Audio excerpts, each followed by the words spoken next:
Yeah, we back at it again, man. CTB, Chin Tuck Boxing. I'm your boy Jay Slay. Do it up to him, man. What's up, everybody? Thanks for tuning in. Most definitely.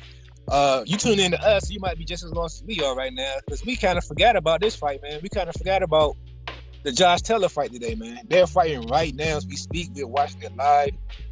It's a close fight, man. It's very hard to call right now, but from what we seeing, man, Catterall might pull the upset.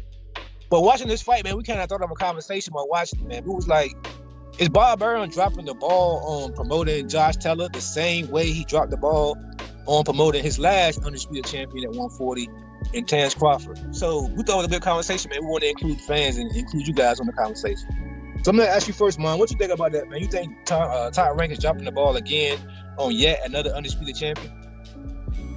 Yeah, I believe so. I think that, to me, Bob Arum is too worried about Lomachenko and Tyson Fury.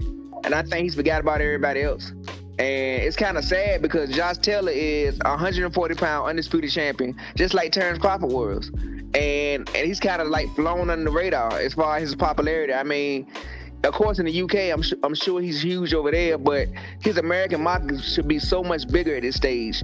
He's fought the guys he needed to fight. I don't understand why he's not bigger than what he is, but the only thing you come back to, which is the common denominator, which is Top Rank. And it seems like to me, Top Rank is kind of maybe outdated with times. They don't really know how to market a fighter in today's climate, and it's showing, and it's kind of sad. So that's what I get from it, because I don't understand why a guy who was holding 4 belts and undisputed at 140 is not one of the biggest names in boxing. Exactly. He even had the skin tone for the followers, if they want to say that, because I know they say black fighters don't sell over there at ESPN for some reason, or they say that Crawford's slick style was boring to most people. Josh Taylor has none of that. He has compression for the protection, and on top of that, he has a friend-friendly style, man. He likes to mix it up when he wants to. He can box when he wants. He can be slick if he wants.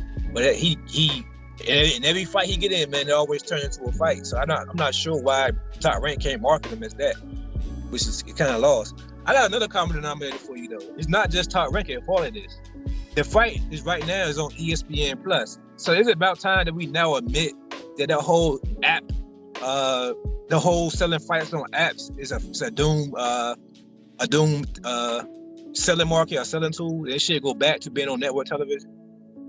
Yeah, it should be. Yeah, the Zone experimented with it also, along with ESPN. But to me, boxing fans, we old school. We like to watch boxing on the TV. We like to gather with our family and friends, especially before COVID hit. And, you come together and you watch a boxing match, with your homeboys at a bar or at your house. When you watch a boxing match, you don't want to sit in front of your phone and watch it in the bed, or watch it at work or wherever you want to watch it at. So I think that they have, boxing is a pastime for, people to come together. Boxing family. So I think people need to understand that tradition is still valid in today. So for them to try to switch it up, because people going with Netflix and Hulu, and people like to watch stuff on their phone and like to do everything on the go. I think boxing is still traditional as far as people wanting to watch it on TV and gather around with their family and friends and talk about the fight as it's going on. Most definitely. Fight parties is always the way to go, man. That's the best way to watch a fight. Or like we do sometimes, we go watch pay-per-views at movie theaters. And it's kind of hard to do that when you're watching it on ESPN app. Like right now, I'm forced to watch it on my phone because, I can't, for some reason, can't get it to work on my Roku TV. But yeah, man, let's talk about it real quick. Why Josh Taylor is not a great selling tool, though? Why do you think ESPN Plus and Top Rank are actually dropping the ball? You think it has anything to do with him waiting to move up? Or you think he's too small for the division? Or what? Or you think he don't have the right opponent? Which one you think is the real reason why he can't sell? I just think ESPN don't really care about Top Rank roster other than Lomachenko, Tyson Fury, and also Terrence Crawford when it's related to the Earl Spence fight. I think that's the only reason that ESPN signed that deal with Top Rank for the boxing, because they wanted to be in on some of these big fights to make money, which is understandable. So they looked at Tyson Fury fighting Deontay Wilder. They wanted a piece of that. They thought, because the way people was hyping up Lomachenko, even though I think he's never been a huge draw, people said he's going to be the next Muhammad Ali. They thought he was gonna be this next huge thing. So ESPN to me is kind of casual when it comes to boxing. So I think when they heard Lomachenko and where he was supposed to be, they wanted to be on that, and then also on Terrence Crawford because of that big fight between him and Errol Spence. But I think the rest of the roster, they have no interest in him, because I don't understand why on a Saturday afternoon, no football, no NBA going on right now, why wouldn't you have that on ESPN, just regular ESPN? So to me, it shows me that ESPN is not really interested in boxing per se. They just more interested in being attached to all the biggest fights. Yeah, you made a great point, man. It's probably like a better video for another day, but you made a great point with that. It seems like top ranking ESPN, they want a finished product fight. They don't want to build up a fighter. They're not great at that. Even if you look at top ranks, recent memories, Manny Pacquiao was as big as he was, but he had to fight to be that. Manny Pacquiao had a Fran Philly style. He was knocking everybody out, and he had the whole Philippines behind him. It sold itself. If you don't have those intangibles for top rank, they can't market you. But like you said, with Tyson Fury is struggling to sell because he doesn't have that either. But he had an opponent in Deontay Wilder that sold, so they jumped into that bandwagon. It's like they only good at marketing fighters who has a nemesis already built in, or they have a name and a following already built in. They're not really great at selling, marketing, or even building a new fighter, which kind of baffles me on why a lot of the young talent is still signing with top rank, knowing the issues that they have. I think they've been struggling ever since they got rid of HBO, man. It's like when HBO left, top rank has been in shambles ever since. They've been clinging on with ESPN, but I think at some point ESPN gonna want to look elsewhere for a better talent if this is all they have to offer. What do you think about Josh Taylor? Let's go back to Josh Taylor real quick, because it seems like he's struggling with his opponent he in right now in Catterall. What do you think about his call outs of Gervonta Tank Davis, and what do you think is prolonging his move up to welterweight? Okay, if you think about it, we're watching this fight live with Catterall, and to me, I'm watching it, we're doing the show, so I'm not completely, I'm looking over it, but from what I'm seeing, I think he's losing. He's behind a couple rounds on this fight, and then right now going to around the 7th round, and the thing is, I was thinking, like, is he taking Catterall for granted as far as somebody that he's not taking seriously, or could it be because of the weight? So I think that Josh Taylor is stuck in a bad spot at 140 because he's done everything he needed to do at 140. He became undisputed, and now he's in no man's land because all the little guys at 135, the guys with the names are below him. So he want to call out Tank Davis because Tank Davis is the money man for the little guys at 130 or 135. But then also he's a big 140 pounder, which could be the reason why he's struggling tonight also.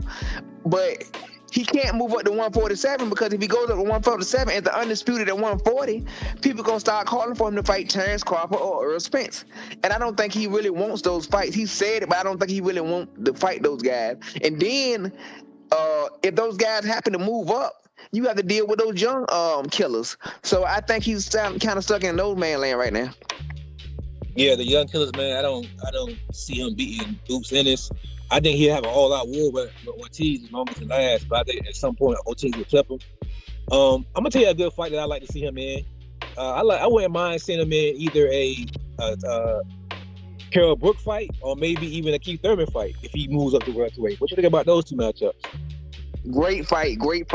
It'll answer a lot of questions for us. I think Josh Taylor got the goods, and I think he can be a threat at 147, and I think if he wants to prove it to the world that he's serious about 147, that he can be a player, if he goes in and he beats Keith Thurman or Kell Brook, I think it solidifies him as a player in the division. So I think it'll be the right move for him. If I'm his team, I wouldn't just jump him into a fight with Errol Spence or Terrence Crawford, and I definitely want to put him in with the young killers because he has more to lose than the game. But Keith Thurman, Kell Brook, he can get paid well, especially with Kell Brook over there in the UK. They can make $5 to $10 million for that fight.